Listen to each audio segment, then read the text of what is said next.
I want to ask Fred Hornshoe, as I said before, a pastor from First Assembly, to come up. He's known our speaker, Bob Gause, for some time, and I want to ask Pastor Hornshoe to introduce him to us tonight, okay? Thank you, Andy. I appreciate the opportunity to introduce to you a personal friend of mine. Bob Gause's story he will tell, but I would just like to mention a little bit of his background to you. Bob, whom I met in St. Petersburg, Florida, several years ago, is chairman of the Board of Regents of the Florida Beacon College, and this really is his first love.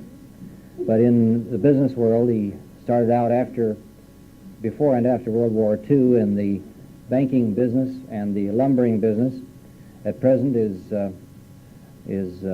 developing a large part of the Swanee River in Florida. I appreciate very much him bringing the sunshine to Portland.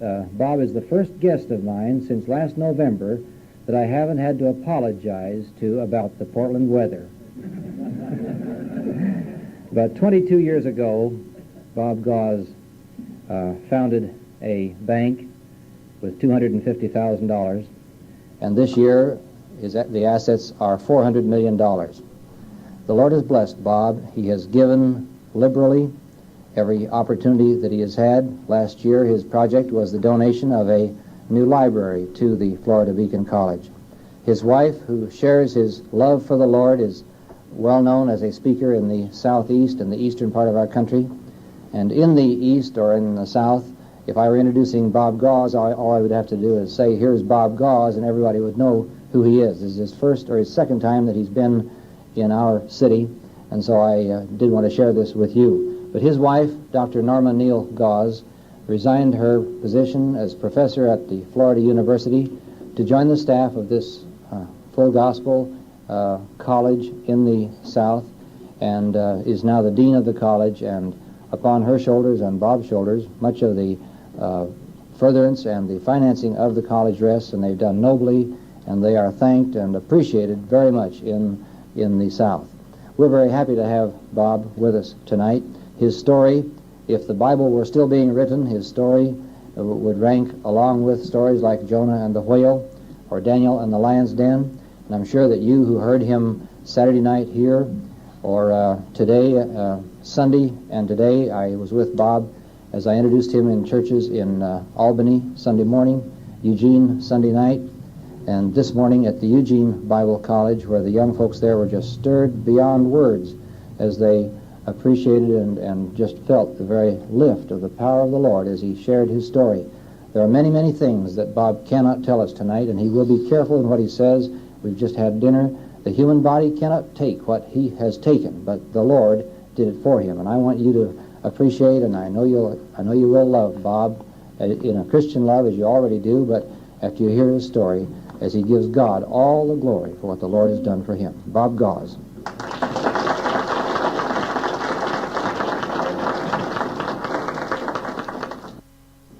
Thank you, Fred. I'm going to have to give a pretty good story after an introduction like that. You know, Fred started on this Jonah and the whale bit this morning when we were at this Eugene Bible College, and I didn't know whether I'd get thrown out or not, but I thought I'd get the young people's attention, and I told them that I had spoken one time to a group of Christian boys at a Christian school, and I asked them what they were studying about, and they said Jonah and the whale. He had reminded me of that, and I said, well, what are you studying about it? And the little boy in the front row said, well, the whale swallowed Jonah, and I said, I believe that's right. What do you suppose he did after he swallowed? And he thought a minute. He said, I imagine he prayed. And I said, well, what do you suppose that he prayed? And the little fellow smiled, and he said, I imagine he prayed he'd get out of there the same way he got in. And,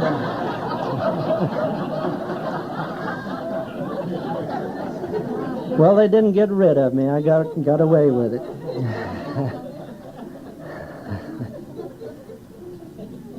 You know, I'm not a speaker. I listen to all of these great speakers that you're going to have coming here, and I'm just a man that loves the Lord. And I've got something to talk to you about tonight I want to talk to you about fish, and I want to talk to you about prayer. And he said tonight they've got a question about why some prayers aren't answered. I would like to be in on that discussion, for I feel that they are. Sometimes we don't recognize an answer. But I think that if you're in tune with God, your prayers are answered. This morning I talked to the young people there about how to tune up that direct line that they have with God. I feel like I have it. I was embarrassed when he asked for an offering tonight. The Lord has been so good to me. He just provides every time I get an opportunity to go someplace to speak. And I pay my own expenses, every dime that comes in anything like this. And for several years we didn't even mention an offering.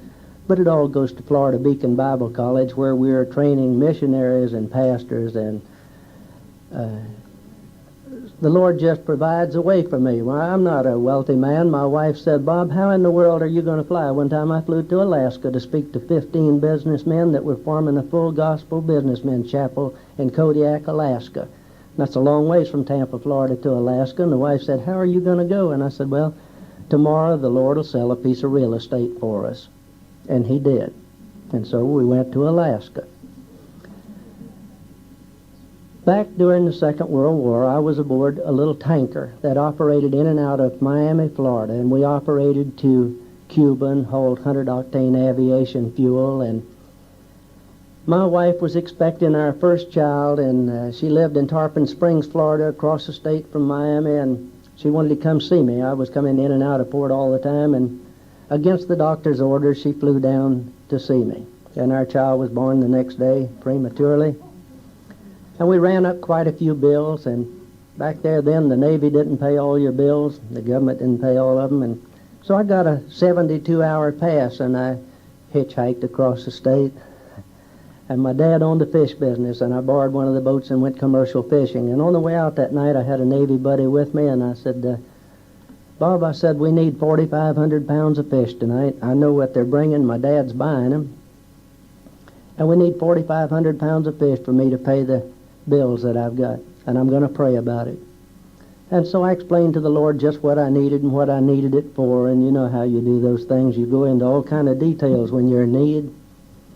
And I really explained it to him.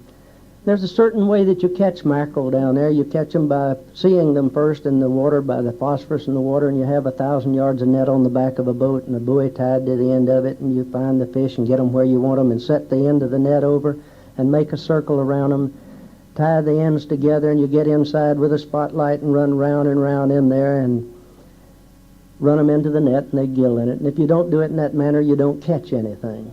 And that night I found a body of fish and got halfway around them, and the boat conked out, and I couldn't get the ends together, and nothing went right. Nobody had come and helped me or anything, and the engine had gotten so hot that it burnt up, and the engine box was so hot.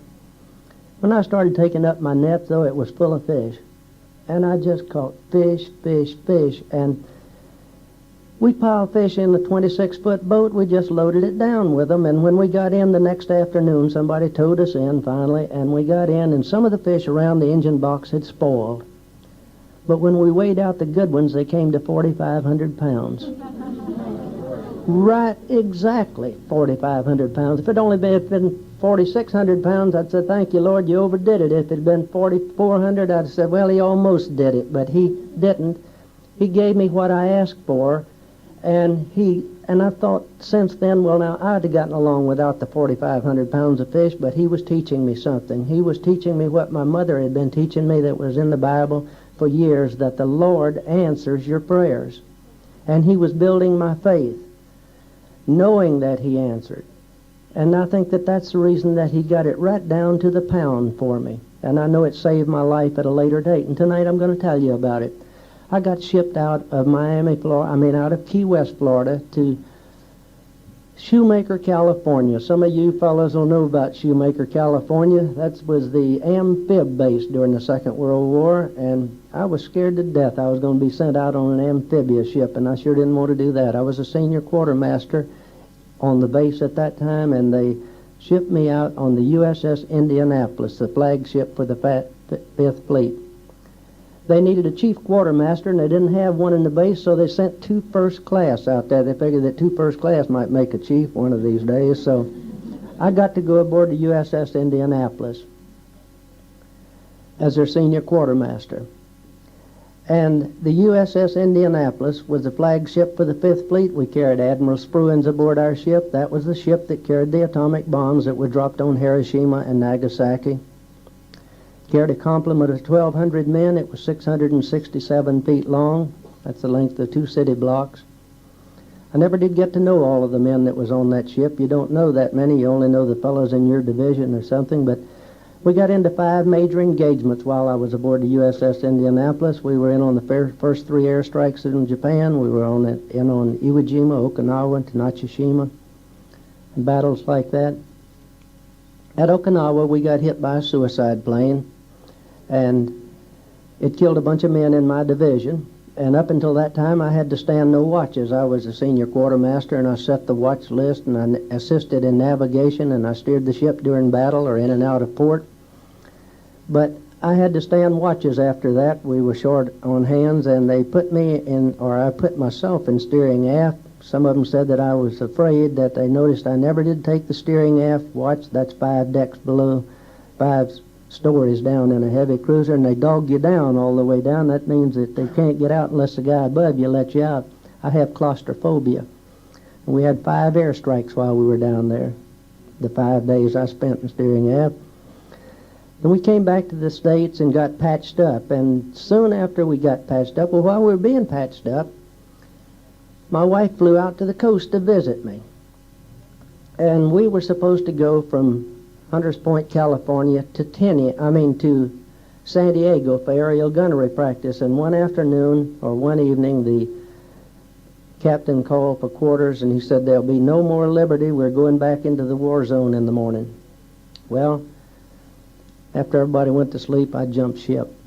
And I went ashore and told my lovely wife that she'd just well go back to Florida, that tomorrow we'd be sailing for overseas. And I guess that's what they didn't want you to do, but I had to tell her that we were not going to be there. So she was standing on the Golden Gate Bridge the next morning and waving at me, and I didn't dare wave at her as I was steering the ship going out. I kind of looked at her like that. But we had these 2 great big cartons in the flight deck, or in the hangar deck on this heavy cruiser, and we didn't know what they were. We had 1,200 men on there, and there was 1,199 different guesses as to what they were, and I thought they were innerspring mattresses for the Marine Corps, the way they were guarding them.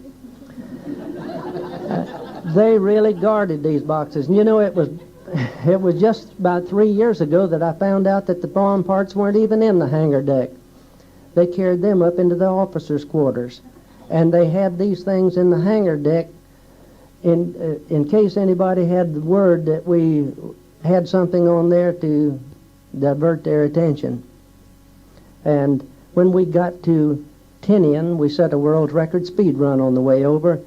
The bridge on a heavy cruiser is 65 feet above the water, and we went so fast going over there that the waves, some of them, broke clear across the bridge, 65 feet in the air. And we got to Tinian and unloaded the bombs. We didn't have any idea then what they were. And we went from Tinian on into Guam, which is about 6 hours, I guess. You can make it overnight.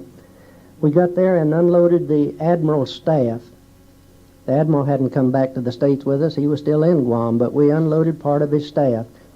And there's a question about how many guys were picked up after we sunk, and Fred was asking me that, and I said, I really don't know how many men we lost in the sinking of that ship, because we had some passengers aboard, but we had 1,200 men in the complement of the ship, crew and officers. We unloaded the admiral's staff, and the next morning they were to send us to Leyte Gulf for aerial gunnery practice to synchronize our guns before we went back. And our ship had all the teletype equipment loaded on it. We thought that the surrender of Japan would soon be, and it would be held on the oldest ship that we had there, the USS Indianapolis. I didn't know until later that all that equipment had been put on there. But the old man asked for an escort to go, and they said, no, you don't need an escort. if you traveled halfway around the world by yourself to deliver a few crates, you don't need escort to go 2 days or 4 days down to Leyte Gulf for aerial gunnery practice. And they didn't send any ship with us. Now, a heavy cruiser doesn't have submarine detection. It may have today, I don't know, but back there then it didn't have any submarine detection. Didn't have any depth charges. You had no way of fighting a submarine. The only thing you could do would be to outrun it. And 2 days out of Guam, we got a radio message that there was a Japanese submarine in our path. Well, we'd been in so many major engagements, and we had been in the Pacific a number of times. The ship came from the Atlantic, and they'd already had the Battle of the Atlantic over there, and they had had submarine reports so many times that nobody got real excited about it. We doubled up on the watch and things like that, but the night order book was written up, and the captain of our ship, Captain McVeigh, had me write into the night order book that if it was an overcast night, the moon didn't come out, for us to continue on our course at 15 knots, but that if it was a clear night, they were to commence zigzagging. I'm telling you this because our captain was court-martialed for not zigzagging. That night, well, before that, though, I had a terrible case of boils, and I couldn't go down below deck. It was so hot below deck, and on a heavy cruiser, they make you button your cuffs and everything so that if you have a fire, you don't get burned, and I just couldn't stand the heat down there. I'd break out in boils, so I was sleeping topside on in the catapult tower, the thing that shoots the little sock planes that we had out, the observation planes. And so about 10 minutes of 12 or 5 minutes of 12, I went to bed that night, Sunday night, in the catapult tower. And this Japanese submarine was right there, and we didn't know it, and he surfaced, and about the time he surfaced to charge his batteries and had gotten out on the deck, and we know all about it because the Japanese submarine came to, the commander came to the United States and testified against one of our own officers in a court-martial case. I have a little problem with that yet today. He surfaced and he saw this ship coming through there. The moon broke out for just a minute and he thought it was a big battle wagon, and he said that he submerged real quick and waited until it got right abreast of him, which was just no time at all. It was right on him before he ever saw it, and he fired 4 torpedoes. And the first one hit our ship, and I thought it had run into something, thought the ship had run into something, and it blew me up under a handrail that runs around inside the catapult tower. A rail sticks out there and it wedged me in there. Blew 165 feet of the forecastle off. That's the bow of the ship. And the second torpedo hit us midship and split the ship wide open. It hit the magazine. Well, my bunk was only two decks above the magazine, and had I been in there, I would have been like some of the fellows that I saw come streaming out of there, and they were on fire, and they didn't even slow down. They just hit the well deck and right overboard like a bullet. And they were lost right then. But the second one blew me out from under this big thing that I had been wedged in, and I had contusion of the spine. I don't know how I got to my battle station. It was 65 feet in the air, but I got up there and there wasn't anybody forward of the wheel at all. There wasn't any ship forward of the wheel. It had all been blown off. Up to our 8-inch guns, they were sticking straight up in the air.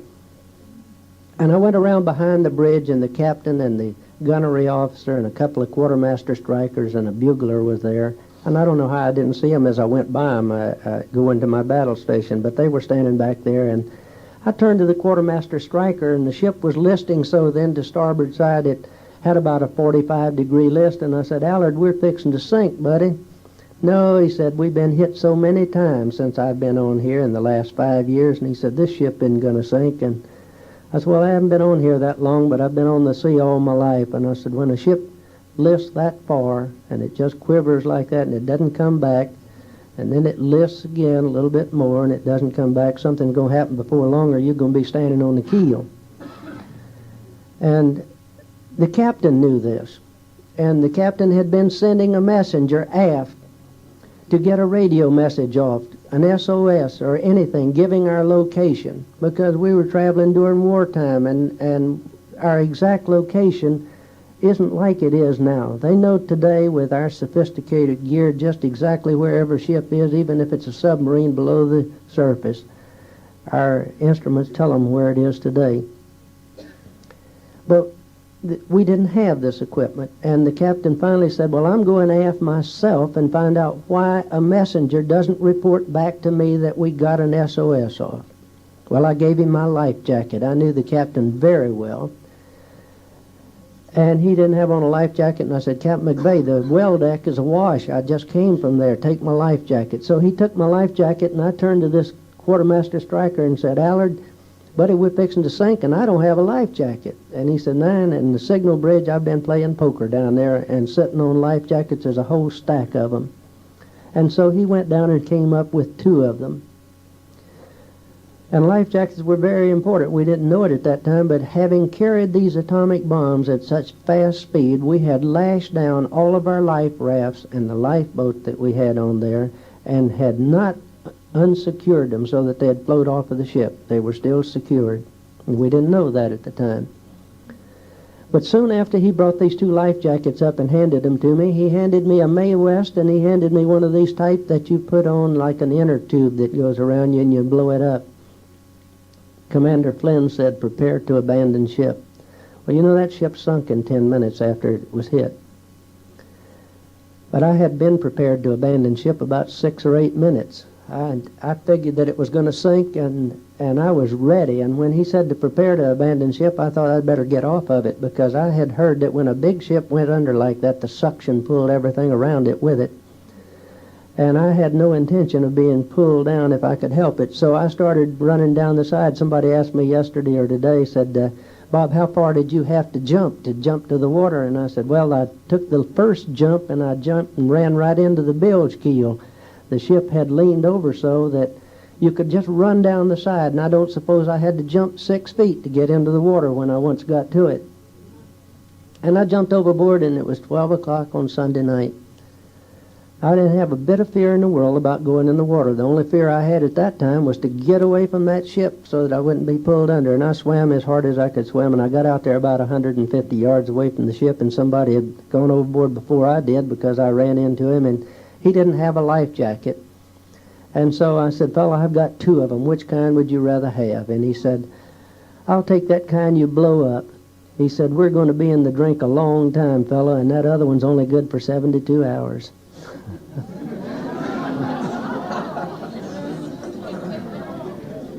Well, this actually happened, and I thought, well, now that's the first big mistake I remember ever making.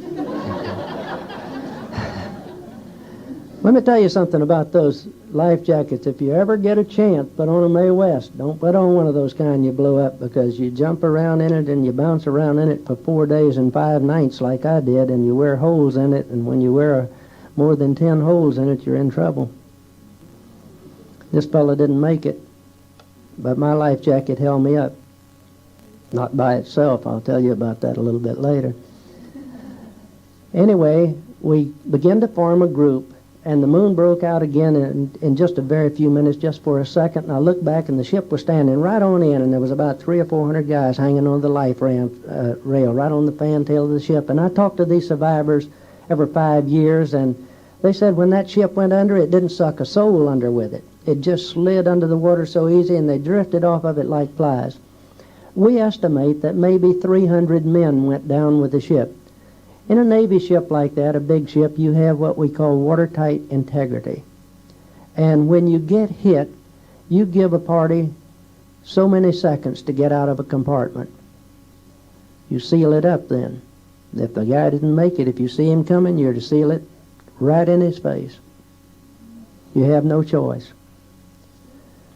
I wasn't forced with that, where some of them did. And then the black gang, the engineers, the mechanics that we had, and that's the name that we had. Mine was called the Nan Division, the Nan Gang. These engineers stayed down in the engine room and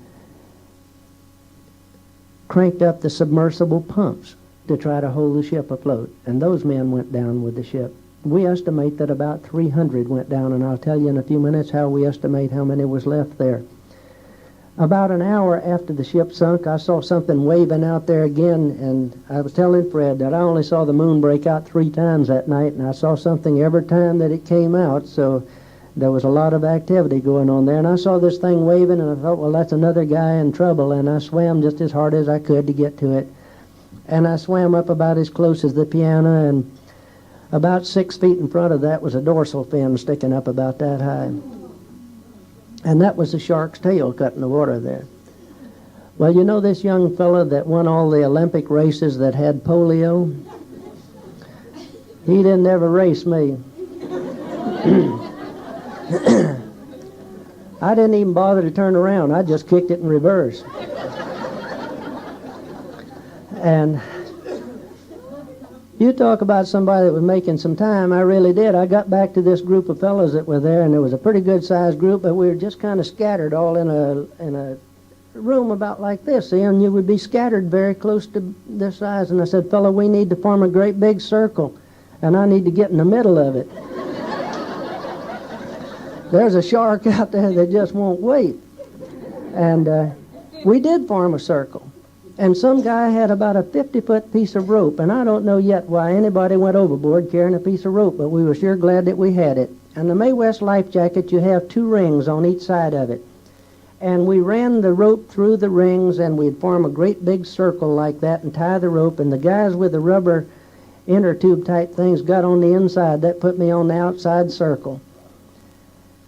And somebody said, "Gause, how many sharks do you suppose you saw?" And I said, "I don't know. I never did try to count them, but I saw sharks all the time that I was there. Not all the time, but every day that I was there except one day. One day I didn't see a shark. But you'd see a shark about this long in the daytime, and it'd be perfectly clear water if the oil broke away and you could see down there, and he'd look about that long, and when he got up on the surface, he'd be about 4 or 5 feet between his fin and his tail. And he'd swim up as close as this gentleman to you and kind of grin at you like that, and he'd swim round and round the group, round and round the group. I never did have a shark try to bite me. But in the picture Jaws, maybe some of you saw that, this fella Quint had to have some reason for killing the big white shark. And he said that he was aboard the USS Indianapolis when it was sunk, and that he shook his buddy one morning, and he had been eaten at the bottom by the bottom of his life jacket, and he was dead laying there in his life jacket.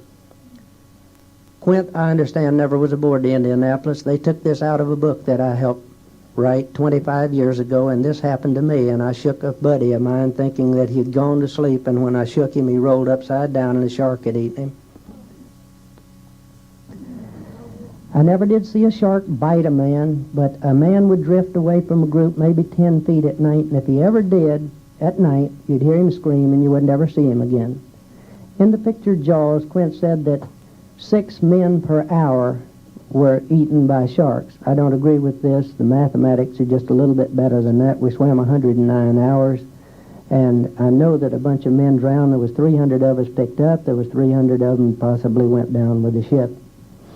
It wasn't a matter of arguing over it or something like that. But the next morning, we found out we had an officer in our group. He said, "Fellas, y'all be quiet." He said, "I want you to count off now, and let's see how many men are in this group."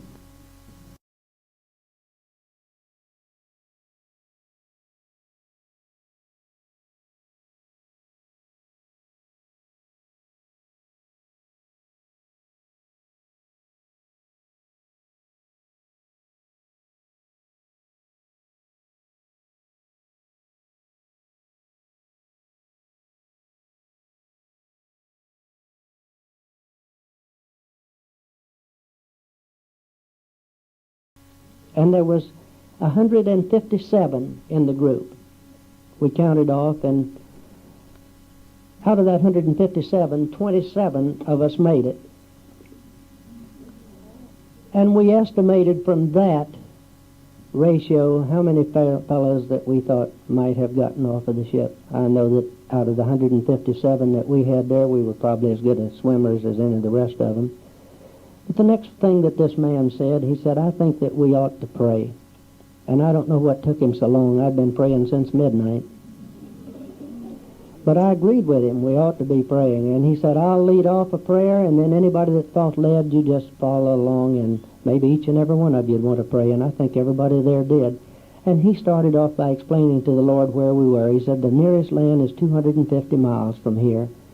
And he said, Lord, I don't want to die. And he said, we're out here now without any transportation, and I'd like to be picked up. I've got a few things I want to do. And he, virtually the same kind of prayer that everybody prayed. It came my turn to pray, and people, I had learned to pray over a body of fish. And I had learned that the Lord answers your prayer when you pray with faith. And he had given me an extra portion of faith. I explained to the Lord all over again where we were. I didn't want him to miss us. And that I still had a lot I wanted to do, and I had a young family at home, and that I wanted to go home to them. But when I got through asking him something, I thanked him for answering my prayer. And I said, I just praise you, Lord, that you answer prayer. In the Bible it tells you that if you pray with faith, you're going to answer our prayers. Now I'm using all the faith that you've given me, and I know I'm going to be picked up, and I just thank you for it. About 45 minutes or an hour later, this same man said, y'all shut up, I want to tell you something. He said, we are the flagship for the 5th Fleet. Well, he wasn't telling us anything we didn't know. And he said the nearest land is 250 miles out on a truck, and it's held by the Japanese. And he said that we were not able to get off an SOS. Well, I don't know how he knew that. I didn't think that we did either, but then he made this as a definite statement. He said we're not traveling in a ship lane. So he said we don't stand one chance out of 1,000 of being picked up, so y'all just will start drowning and dying and giving up. Can you imagine somebody saying something to a group of men like that in the shape that they were in? Well, I called his hand real quick.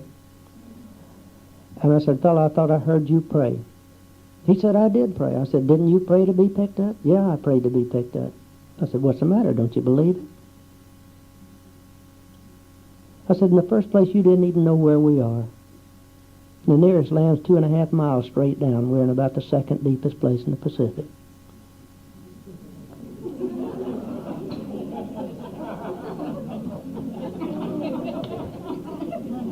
And I said, you know, I prayed I was going to be picked up, and I listened very carefully to your prayer. Only thing is, the difference between you and I, you say, give up. Fellow, I'm going to be picked up. There may be 1,199 of you fellows give up and drown, but when old Gause is out there hitchhiking, a plane's or a ship or something's going to come along and pick me up, I'm going home. Let me tell you something. Somebody asked me today at the college, said, did you get scared after that? I said, let me tell you, I was scared to death prior to that. But when I spoke out and said, the Lord is going to answer my prayer, and I'm going home, and I voiced it in front of 157 men, I want to tell you something. Not one time out of the 109 hours after that did I ever doubt that I was going to be picked up. I didn't doubt it one bit. I had a perfect peace of mind about it. I never even thought about it, about when we was going to be, how we were going to be picked up or anything. I thought a lot about when we were going to be picked up, but I didn't think a thing about whether I was going to be picked up or not. All kind of things would happen to you out there. If a fella came up and told you anything after the 2nd day, you believed it. Or a certain number of them believed it. They'd tell you anything. One day one of the fellows said, hey, there's an island over here, and you can swim over there and get all the fresh water you want. There's a bunch of geisha girls that come out and give you some fresh water. Don't go ashore, said there's some Japanese on there. Don't go ashore, but they'll come out and give you all the fresh water. And about 4 or 5 guys shoved off. We never saw them again. You'd get in a fight over nothing. I don't know why fellas fought. And there was some fella always cutting that rope for some reason or other and scattering the crowd out, and you'd have to tie the rope back. A lot of fellas wore their shoes. They didn't take their shoes off, and you ladies know how your hands get all wrinkled up when you've had them in water too long. Well, I stayed in water so long that the soles of my feet came off. And when you get in water that long and a fella kicks you, it creates an ulcer. And so there were scraps going on constantly. One day a fella came up and he said, he said, there's plenty of water, fresh water 15 feet down, and a guy pulled his life jacket and went to diving for it. It wasn't long before he drowned. I could go on and tell you all evening about little instances that happened there. But when a guy drank salt water, and I begged the boys not to drink any salt water, Some of them were just burned so terribly that they were out of their mind and they drank salt water anyway. But when a guy drank salt water, within 5 minutes he'd spit up an old green bile, and within 10 minutes he got out of his life jacket. And the reason he came out of his life jacket, you'd bounced up and down in it so long that you had no flesh under your arm. You could wiggle your fingers and see the cords there, and it was quite painful. And the first thing they did when they went crazy would get rid of the pain, and they'd take that life jacket off, and it wouldn't be but just a minute or two then. And I was separating two of my buddies that were fighting there one day. But before that, I want to tell you, I didn't get real thirsty. Your body soaked up enough of that salt water that I didn't really get thirsty. I got awful hungry, and I saw cans of peanuts and potatoes floating around. But the potatoes were so full of diesel oil, and we took diesel oil and rubbed it all over us. We rubbed it over us to keep the sun from burning us up in the daytime, and we rubbed it on our life jackets to keep them from getting soaked up with water, because we figured we might have to be there more than 72 hours, and it paid off. Somebody asked me today, how'd you stay afloat 109 hours when your life jacket's only good for 72? Well, that had a great deal to do with it, rubbing it with diesel oil. But I was separating these two guys, and a big wave hit me in the face, and I drank some salt water. And having seen what happened to some of the fellows, and there was life jackets floating all over the place, then I swam out there and got me another life jacket and pulled it back there, and I got my buddy to tie it on me backwards. I was swimming with a port list anyway. Somebody had told one of the boys that I had a canteen of water in the port side of my life jacket, and he had cut the K-pock out of it looking for it. So I tied this life jacket on, I tied this life jacket on backwards, or got it tied on me in a hard knot, and sure enough, I went out of my head that afternoon, and I swam off from the group. But fellas, I want to tell you how the Lord looked after me. I swam all night long, and I didn't bother with a shark, and a shark didn't bother with me. I didn't have a bit of trouble in the world. The only trouble that I had, I heard a group talking over here, and I heard a group talking over here, and I thought I was in the Civil War, and I didn't know which one were the Yankees and which one were the rebels, and I was afraid to go to either one of them. And I dreamed, it was like a bad dream. I dreamed that my wife was with me, and I said, Shug, you've got to get me some lemonade. I don't even care for the stuff. And I don't know why I had to have some lemonade, but that thing came up, and I could go on about the things that I thought about during the night. They're all very vivid, and I remember them very well. And the next morning, about 9 o'clock, 8 or 9 o'clock, I began to straighten up and look around, and I began to come back to my senses, and I was all by myself. And I figured that 1,199 of them had drowned, and there I was out there by myself, and that was a lonesome feeling. Just a little bit later, I heard a fellow over on the horizon hollering, "Hey, Mulvey, hey, Mulvey." There was a boatswain mate on our ship that had told him the day before, he said, "Y'all hold me up tonight, because the ship came up yesterday. I know where it is, and I'll take you all over to it in the morning.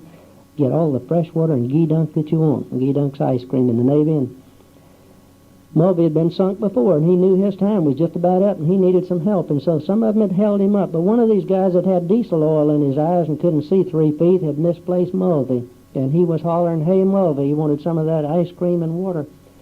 And I heard him way over there, and I started swimming to get back to him just as hard as I could, and I swam, and about 11 o'clock I got back to him, and by the time I got back I had about that much freeboard. That's how much of me was sticking out of the water, in case you don't know what freeboard is. That everything else was submerged, and I had reared back so long I didn't have any skin or flesh on the back of my neck. I was rearing back there to get a little breath of air, and I got back to the group. The group wasn't nearly as big as it was when I'd left it. I want to tell you about another little prayer that I gave right then, and you hear all kind of beautiful prayers, and thank goodness we've got some wonderful guys that can pray. But I got down to serious facts with him. I said, "Lord, I prayed that I was going to be picked up, and I prayed with faith. And the Bible tells you that if you pray with faith, you're going to be picked up, so I don't doubt it. I know I'm going to be picked up.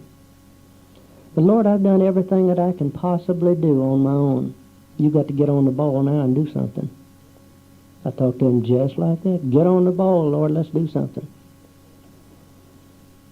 You know, the Lord taught me that as long as you're trying to do something on your own, you don't need the Lord's help. You're just wasting your time. You're wasting your time. I stood on bottom where it was 2.5 miles deep. We didn't have a sandbar there. We didn't have a rock pile. And we didn't have anything else. I might have stood in the Lord's hand. I don't know what it was, but fellas, I want to tell you something. Ladies, I stood on something. My wife was an atheist, or an agnostic at that time. And I came home and I was talking about this thing, and I was talking about it, and she would hear me talk. I couldn't help but talk about it all the time I talked about it. She's one of the greatest little Christians today you ever met in all of your life. She's teaching in this Bible class. She teaches 250 women every Wednesday morning. Her tapes go all over the country. She taught in Israel the summer before last, and she taught in Sweden the summer before that. And she has become, if nothing else happened from this, my wife became a Christian. But I stood on bottom where it was 2.5 miles deep, and I rested, and I rested, and I rested. I might have even slept some, I don't know, but I remember I didn't even hurt under the arms. Just a little while after that, a plane flew over. For years I couldn't even talk about that plane.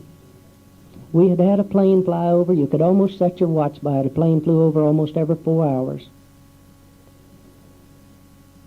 And this plane that came out that morning, the pilot lives in California. His name's Gwen. He's a very close friend of mine today. He was having trouble with his plane, and so he got in a big Aventura, another plane, and they went out, and he didn't know it, but they were having aerial trouble on that plane. And he had a man on his knees trying to wind the aerial in. It was one of these old aerials that you trolled behind a bomber back there then, and he was winding this aerial in and looking down, and boy, we were down there waving and hollering and taking on as loud as we could, and you know how much good that does when these planes are probably flying on instruments. Anyway, this guy saw a group of them, and the plane was just about the size of a seagull in the distance at that time, and when he got up to the pilot to tell him that there was a submarine down there, he had seen a submarine on the surface, and the pilot banked around like this, and 4 or 5 fellows in my group went crazy and drowned right then. They couldn't stand it. He came back, and he didn't fly over us. He flew over some of the other guys out there. Fred, I guess I'm kind of getting tired. Been talking since Friday. Anyway, he came back, and he flew over a group of fellows there, and he got all ready to open his bomb bay doors and drop some depth charges, and saw that they were sailors. And he didn't know whether they were Japanese sailors or what they were, but he closed the bomb bay door, and he wobbled his wings, and that was the greatest thing in the world. And I'd see him fly around, and he'd wobble his wings every now and then, but I couldn't get him to come over us. He just kept flying around in an area and wobbling his wings here and there, and we knew that there was other people out there. We thought for a while that we were the only ones. Finally, he came over us, and I knew how to semaphore. And I grabbed a couple of guys' hats, and I was flagging him like this, drop some water, drop some water. Gwen said he never did see any flagging going on down there, but he dropped 5-gallon can of water with a life jacket wrapped around it. He dropped it about 100 yards from us, and I said, man, why'd you drop it out there so far? He said, Bob, he said, I didn't want to drop it on you and kill some of you. So he dropped it off to one side, and I was the only man in my group with enough strength. I had rested. I swam out and got the 5 gallons of water. I didn't worry about the sharks. I just swam out there and got it. It had burst open, and all the fresh water was gone. There was an empty can there, and I had seen some fellows get killed while in the life jacket. And I knew that I would be the next one if I went back there with an empty can without a hole in it. And I dragged that can back and showed the guys. I said, look, it burst open. I didn't have any water to drink. In a little while, he dropped a 5-man life raft, and we got that life raft back. And a man got up on the life raft, and it had a medicine kit on there. And he began to pull sailors up on the life raft and look them over, and he was going to give everybody that he could a shot that was beat up and banged up pretty bad. Well, I was banged up pretty bad, and he came to me, and he recognized me, and he said, Conk, I'm going to give you a shot of morphine because you're hurt pretty bad. I said, no, I'm not. I said, I've rested. I'm in good shape. It isn't going to be but just a little while now that help's going to be here. Give it to somebody that needs it. Killed every man that he gave it to. Some of you doctors might understand that. Everybody was so dehydrated and run down that a shot of morphine was all it took. Now, I say that it killed them. I've worried and I've worried and I've thought about this. Boy, they went out like a light, bam, like that, and you couldn't feel any pulse. And this fellow had us take their dog tags off and their clothes off and shove them overboard and make room for somebody else on the raft. Well, I got rid of my life jacket. When I got up on this thing, I thought at the time, and while I was floating around out there, I said, man, I'll save this thing when I get home. I'm going to put this up over my mantle. This is going to be a keepsake for the rest of my life. But as quick as I could get to that life raft and get out of that life jacket, I forgot all about it. And I saw this seaplane come out. A PBY came out and landed, and he was taxiing around picking guys up. And this Vigaventura had sent off a radio message. He said, send some help quick. He quit sending it by code and said, I'll fly over a group and there's 25 men in it, and I'll fly over them again in 15, 20 minutes, there's 20. He said, these guys are dying like flies. And they're scattered all over the Pacific out here. Send some help. And the message never did get to the commander of the base at Peleliu. They sent one lousy PBY out there, and he landed against orders. And it split the rivets on the plane when he landed. And I could see this plane circling around, and he wasn't picking up groups of fellows. Fellows began to scatter when the help was coming like that, and he was picking up scattered guys. So I told this fellow that was hanging on the raft, I said, hey, you want to get on this raft? I'll trade you my place on the raft for your life jacket. And I swam then and cut this plane off. And I was the last man that was picked up on the PBY. I found out after the war that the man that reached out the bubble on this PBY and picked me up runs a building supply place just 30 miles from my hometown. And he was telling one of my truck drivers one day, he said, one of the survivors off the Indianapolis was named Gause. He said, that's my boss. And he came home and told me about it, and I jumped right in the car and went over to see him. But anyway, we got on this plane, and that night, the Cecil C. Doyle, the Secretary of the Navy today, was the skipper on the Cecil C. Doyle, a little destroyer escort, had heard this message, and he, without orders, turned and came at flank speed, and he wasn't going to get there by dark, and so when it got dark, he turned his 16-inch spotlight up on the low-hanging cloud like this, and it ricocheted off of it and looked like a beam coming from heaven, and I don't know how many people held on to that beam that night. Then he turned on all of the lights on the ship, regardless of the danger of a submarine, and turned two big spotlights down in the water like that so that he wouldn't run over anybody when he got up there. And they transferred me to that ship. You see how many times the Lord spared my life? He gave me a case of boils so that I wouldn't go below deck. The day that we were hit with the suicide plane, I was supposed to have gone down and rousted my men out of a pinochle game where they were playing pinochle and get them to clean up the bridge and stuff. We were right off of Okinawa. And a suicide plane came in, killed every man in the pinochle game, and I was still on the bridge. Then he spared me when I didn't take a shot, and he spared me all night when I swam, and a shark didn't bother me. I was telling Freddie about he spared me not very long ago. A hitchhiker stuck a knife in my side and wanted to pull something. I led him to the Lord in the next 17 miles, and he put his knife up. The Lord's got something for us to do. He had something for me to do. I'm not a very well-educated man, but I've got some doctorates working for me. But I want to tell you something. I got the most educated partner in the world. And I take things to him constantly. And it has paid off. When he was talking about prayer and why some prayers aren't answered, you know, I think every prayer is answered if your life is right with God when you pray it. And I think you have to get into an attitude of prayer. If you've got something against this lady, and you say, boy, she really turned the crank in me. If I ever get a chance, I'm going to get back at her. You better tear up that debt before you ask God for something. You better tear it up. You better love your fellow man. Then you've got what I call a direct line. And let me tell you something. I have to clear that line up constantly. I've got about 10 or 15 corporations going. If you don't think that in 10 or 15 corporations that you get messed up to where your line's all clogged up, you're wrong. I have to clear that up. And in my business today, I put together groups of fellows and buy up fairly large pieces of real estate. And I'll tell you how I work this prayer bit. I pray about it. And if something starts going wrong with it, little things going wrong that I could possibly clear up, I back off and leave it alone and say, thank you, Lord. And I go on and I find me something else.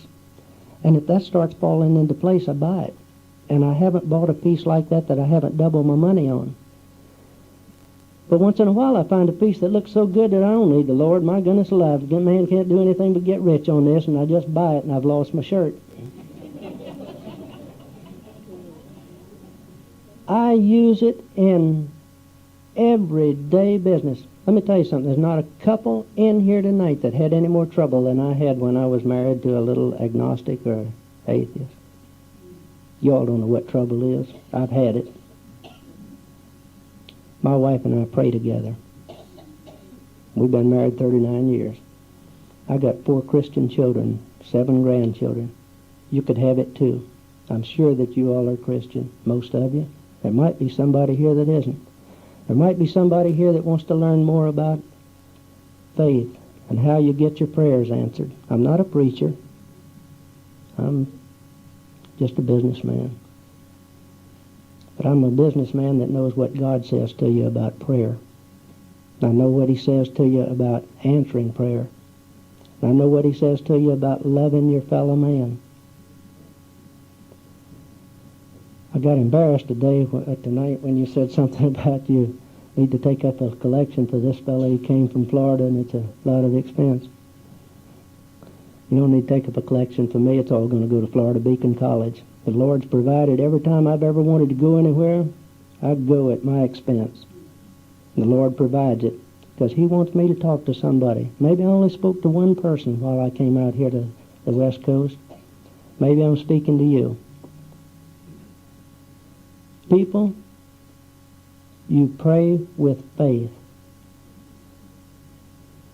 The Lord doesn't give you all the faith at one time that He's got in store for you. There's not one of you big enough to handle it. You take a bureaucrat. We got a lot of those in our government. You give him a little bit of power, so he's going to take the rest of it and run the world. You see what a job, what a mess he makes out of it?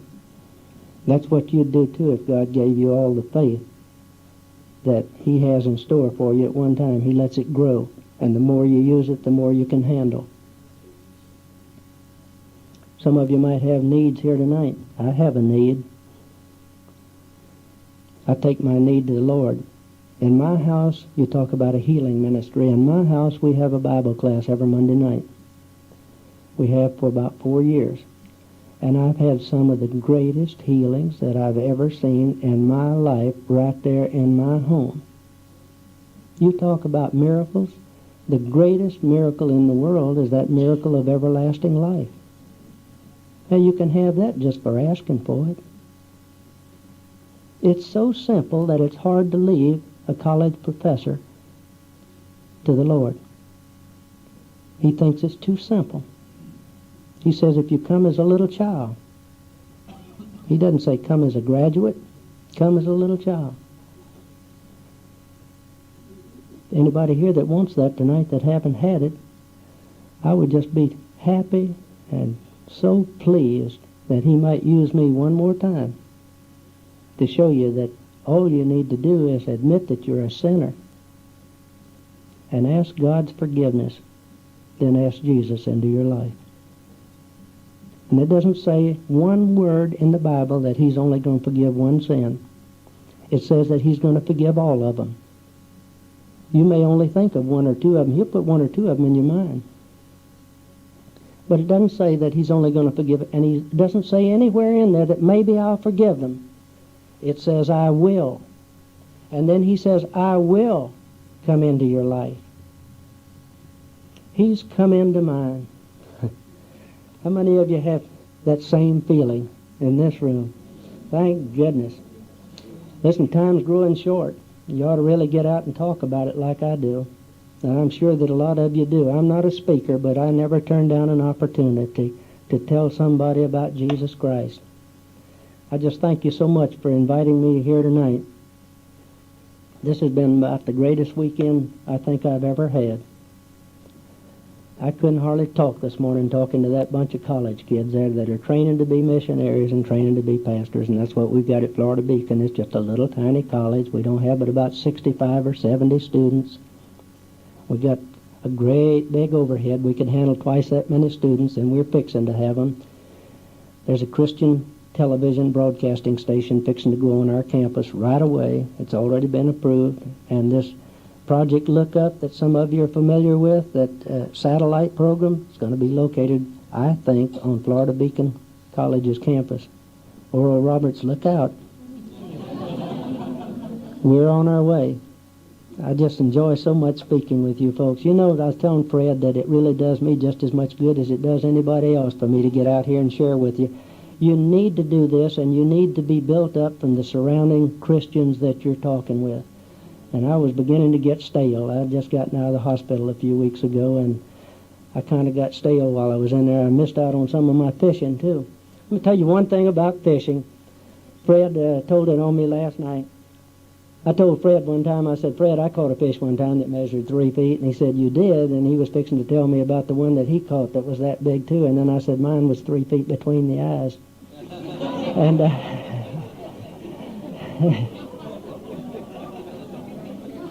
I was telling him the truth.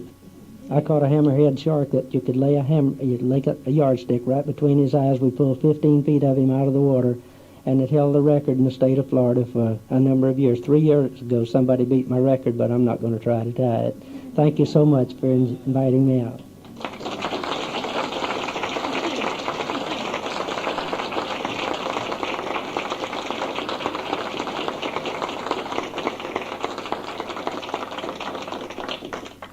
Thank you so much, Bob, for sharing that exciting testimony of that God meets us right where we are, that we don't necessarily have to go to Him.